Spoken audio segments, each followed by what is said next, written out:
জেলা পরিষদ চেয়ারম্যানের সাথে সাধারণ শিক্ষার্থীদের বাকবিতণ্ডা।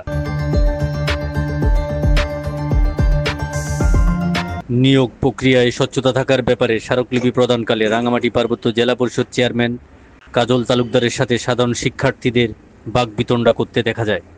গত 18 নভেম্বর জেলা পরিষদ চেয়ারম্যানের নিকট 8 দফা দাবি নিয়ে স্মারকলিপি প্রদান করে সাধারণ শিক্ষার্থীরা।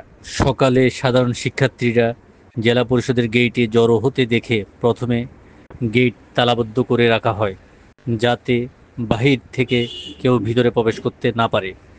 দীর্ঘক্ষণ অপেক্ষার পর আর কোনো উপায় না পেয়ে শেষ পর্যন্ত একরকম জোর করেই জেলা পরিষদের ভিতরে প্রবেশ করে এসব শিক্ষার্থীরা। পরবর্তীতে জেলা পরিষদ চেয়ারম্যানের কক্ষে সাক্ষাতের জন্য দীর্ঘক্ষণ অপেক্ষার পর 4 সদস্যের একটি টিম এ সময় প্রবেশ করে।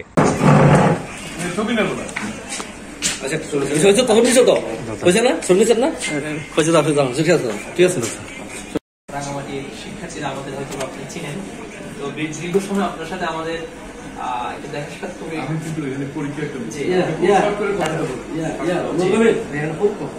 জি আমরা আসলে দীর্ঘ 2 ঘন্টা অপেক্ষা করছি শুধু আপনার থেকে 5 মিনিট সময় নেওয়ার জন্য। 5 মিনিট কথা বলতে না পারলে স্যার আসলে আমরা পরীক্ষা চলতেছে, আমরা হ্যাঁ দিয়ে গেছেন, এগুলো আমরা পড়বো, আমরা মন্ত্রণালয়ে পাঠিয়ে দেবো। ঠিক আছে স্যার, আমরা আমাদের কথা শুনবেন না আর শোনার কি দরকার? না স্যার, আমরা পড়বো তো স্যার, আমরা আপনারা যেটা দিচ্ছেন এটা পড়বো তো স্যার, আমরা পার্টি দিতে পারতাম অথবা আমাদের একজন প্রতিনিধি পড়বো তো, এটা আর বলার দরকার কি? করতে জানি না আমি, তাহলে আর বলার কি? আমাদের ডিস্টার্ব করে লাভ কি? পরীক্ষা দিচ্ছি এটা আমরা ওই যে এখানে আসলে পরীক্ষা ই করতেছে, আমরা 2 মিনিট কথা বলছি, আপনি দিয়ে গেছেন তো, এটা আমি পাইছি তো, এটা পড়বো না আমি এখানে খাতা কি ওটার ভিতরে না বলে পরীক্ষার্থী নাই, ওই যে খবরে পরীক্ষা চলতেছে, আপনি কি বলেন এগুলো? এখানে তো পরীক্ষা। আরে ভাই, ওই যে পত্র দেখতেছি সবকিছু, আমি ভাই আমি তো বলতেছি যে আপনারা যেটা দিচ্ছেন আমি পড়তে পারি না, এটাই তো বলবেন আপনারা, যেটা আপনারা লিখছেন এটাই তো বলবেন। আমাদের কথা আরে ভাই, এটা তো আমি পড়বই। আমরা ডাকেও পাঠাই দিতে পারতাম না, না ডাকেও পাঠিয়ে দিতে পারতেন, আমরা দিতে পারতেন। আমরা আসছি আপনার জন্য 2 ঘন্টা অপেক্ষা করছি, আমাদের জন্য 2 মিনিট আপনার হবে না স্যার? ওই আবার আপনার ফটো তুলে না আপনার মুখ থেকে যে পরবর্তী ফিডব্যাক যেটা আসছিল, এটা আমরা আপনার কাছে আশা করি, কারণ কি আপনি আমাদের সবার প্রতিনিধি, পাহাড়ি বাঙালি যারা আছে সবার আপনার প্রতিনিধি। তো পরবর্তীতে যদি নিয়োগ যেগুলো নেওয়া হবে সামনে যারা ভবিষ্যতে, তো নিয়োগগুলো যেন স্বচ্ছ হয় এই ব্যাপারে আপনারা আমরা বলতে আসছি। যদি পরবর্তীতে যদি নিয়োগ স্বচ্ছ না হয়, 93% মেধার ভিত্তিতে না হয়, আমরা ইনশাল্লাহ আমাদের পদক্ষেপ আমরা নিব। এখন স্যার আপনারা কি 93% মেধা সেটা করছেন নাকি আপনাদের কোনো নির্দিষ্ট স্ট্র্যাটেজি আছে? এটা আমি উত্তর দিতে পারবো না, আমরা দেখবো সব জাতি সমান সুযোগ পায়, সেটা আমি নিশ্চিত করি। সমানতা স্যার মেধার ভিত্তিতে হবে না, হয়তো মেধা ভিত্তিতে হবে, সেটা কি আপনারা মেধার মধ্যে হবে নাকি আপনাদের কোনো নির্দিষ্ট নিয়ম আছে? না, মেধার মধ্যে হবে। অর্থাৎ 93% যে আমি সেটা বলবো না কত পার্সেন্ট মেধার মধ্যে হবে সেটা বলবো না স্যার, এটা তো না, তাহলে তো আমি তো আমার সাথে তর্কে জুড়ে দিন। আমি বললাম যে মেধার ভিত্তিতে হবে স্যার, আপনাদের নির্দিষ্ট তো একটা ওরকম পার্সেন্ট আপনাকে বলতে পারবো না আমি, যে মেধার ভিত্তিতে। আচ্ছা স্যার, তাহলে আমরা আপনাকে সার্টিফিকেট দিয়ে যাচ্ছি এবং এখানে আমাদের নির্দিষ্ট দাবি আছে, আপনি সবাইকে প্লিজ পড়বেন।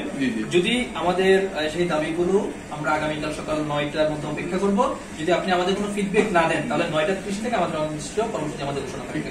Thank you. জেলা পরিষদ চেয়ারম্যান কাজল তালুকদারের সাথে সাক্ষাৎ শেষে কর্তৃপক্ষ থেকে অফিসিয়ালি রিসিপ্ট কপি নেয় সাধারণ শিক্ষার্থীরা। জনস্বার্থ ও শিক্ষার্থীদের ন্যায়সঙ্গত অধিকারের প্রশ্নে স্মারকলিপিতে জেলা পরিষদ চেয়ারম্যান বরাবর তাদের দাবি ছিল 7% কোটা এবং 93% মেধার ভিত্তিতে নিয়োগ।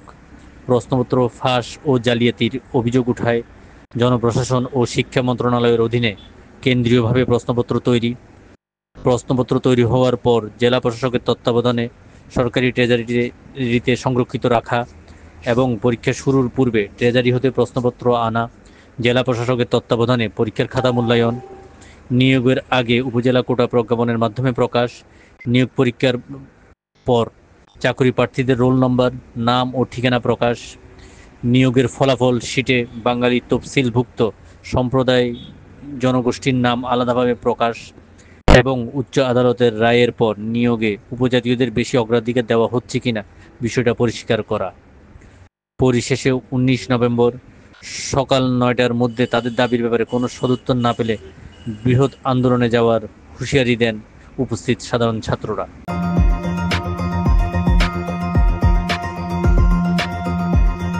আশিকুর রেহান ভূঁইয়া, সম্পাদক, সাপ্তাহিক পার্বত্য কণ্ঠ।